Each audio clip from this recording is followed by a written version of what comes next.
I welcome all my dear students in the Political Science lecture series of class 10 plus 1. We are doing chapter 1 Constitution Why and How of the book Indian Constitution at Work.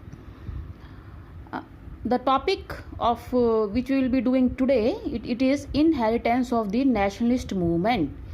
जो हमारा freedom struggle था, nationalist movement, राष्ट्रवादी आंदोलन, it was the independence struggle of India.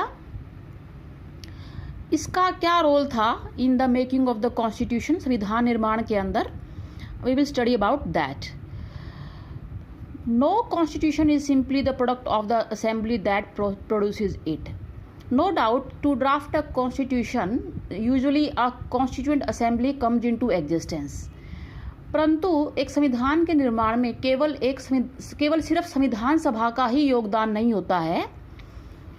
In case of India the assembly was quite diverse. जो हमारी संविधान सभा थी वो बहुत विविधता से भरी हुई थी, because people from every nook and corner of the country, northern India से, सदर्न इंडिया से, ईस्टर्न से, वेस्टर्न से, different cultures, different languages, different religions लोगों के थे. और assembly was very diverse, so it was very difficult for them to arrive at an agreement, at a compromise. तो एक बैकग्राउंड कंसेंसस का होना कि हमारे संविधान के अंदर कौन कौन सी वैल्यूज डाली जाएं, ये हम पहले ही पढ़ चुके हैं. ये बड़ा इंपॉर्टेंट था. एक मिनिमम कॉम्प्रोमाइज हो, मिनिमम जो है एग्रीमेंट हो इन चीज़ों के ऊपर, तभी कॉन्स्टिट्यूएंट असेंबली ऑफ इंडिया जो है वो फंक्शन कर पाती. एक बैकग्राउंड कंसेंसस जो है इस पर बनाया गया, और इस बैकग्राउंड कंसेंसस का आधार था हमारा नेशनलिस्ट मूवमेंट और इसके आइडियल्स कि ड्यूरिंग फ्रीडम स्ट्रगल जो हमारे फ्रीडम फाइटर्स थे वो फ्यूचर में इंडिया को किस तरह के कंट्री के रूप में देखना चाहते थे. यानी कि the principles which were forced during the long struggle for the freedom.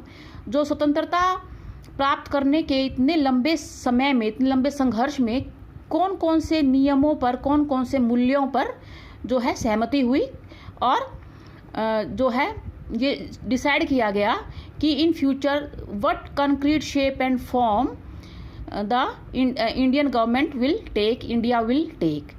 So in this way the Constituent Assembly was giving shape to all these principles it inherited from the nationalist movement.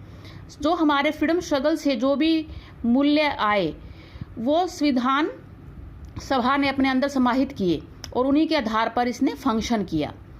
तो वही इसकी authority, वहीं से अपनी authority भी derive करती है.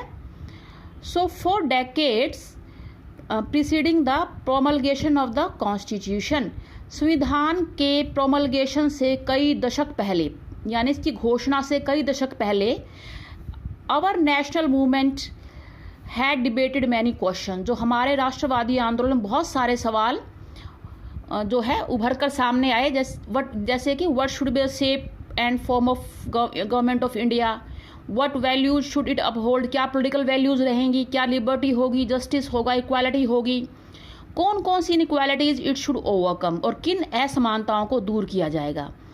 अब इन डिबेट्स के जो भी आंसर्स आए उनको फाइनली हमारे संविधान के अंदर समाहित किया गया. They were given their final form in the constitution, और वो हमारे संविधान का जो अंग बन गए फाइनली.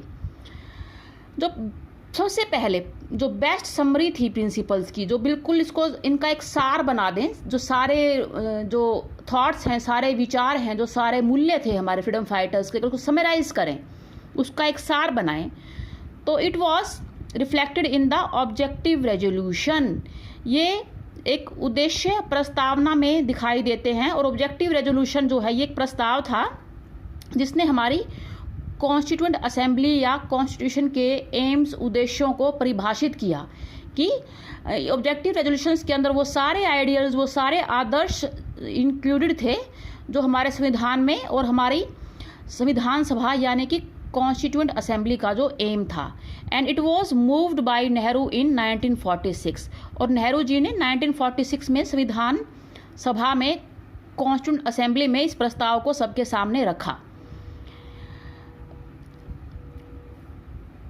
हमने substantive provisions of the constitution के बारे में पढ़ा था। सब्सटेंटिव प्रोविजंस वो प्रोविजंस हैं, सब्सटेंटिव का मतलब होता है बेटा मीनिंगफुल, जिनका कोई अर्थ है, जिनका कोई उद्देश्य है, खास तौर से जैसे कि जो जस्टिस के, लिबर्टी के, इक्वालिटी के इश्यूज को डिस्कस करता है, depressed classes, weaker sections, minorities, इनकी अपलिफ्टमेंट के लिए, इनके वेलफेयर के लिए जो है काम करने की बात करता है, और सबके as a whole complete society should benefit, should progress. तो वो सारे के सारे सब्सटेंटिव प्रोविजंस जो थे वो सारे इंस्पायर्ड थे हमारे नेशनल स्ट्रगल के आइडियल्स से, उनके आदर्श से, और उनको सम अप किया गया इन सारी वैल्यूज़ को ऑब्जेक्टिव रेजोल्यूशन के अंदर, उद्देश्य प्रस्तावना के अंदर। अब इसके ऊपर आधारित है हमारा कॉन्स्टिट्यूशन, और फाइनली जो हमारे फंडामेंटल कमिटमेंट्स थे फ्रीडम फाइट के दौरान, इंडिपेंडेंस स्ट्रगल के दौरान, हमारे जो मूलभूत जो हमारे कमिटमेंट्स होते हैं बेटा, निष्ठा थी जो हमारी, जो हमारे वायदे थे, इक्वालिटी, लिबर्टी, डेमोक्रेसी, सॉवरेंटी और एक कॉस्मोपॉलिटन आइडेंटिटी। कॉस्मोपॉलिटन होता है बेटा इंक्लूडिंग एवरीथिंग।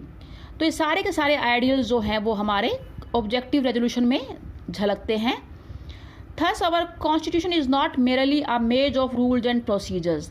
तो हमारा संविधान केवल एक नियमों का और एक जो है कार्यविधियों का एक जाल नहीं है, बल्कि एक मॉरल कमिटमेंट भी है। ये एक नैतिक जो है निष्ठा भी है, एक नैतिक कि ऐसी गवर्नमेंट हम बनाएंगे, एस्टैब्लिश करेंगे that will fulfil the many promises that the national movement held before the people. जो उन सभी आश्वासनों का, उन सभी वायदों को पूरा करने की कोशिश करेगी जो कि हमारे फ्रीडम स्ट्रगल में, राष्ट्रवादी आंदोलन में लोगों के सामने रखे थे। So and on the next page we will be discussing in detail the main points of the objective resolution of 1946 which was put forward by Nehru in Constituent Assembly. So these are the main points of the objective resolution and I am making a separate video for explaining this.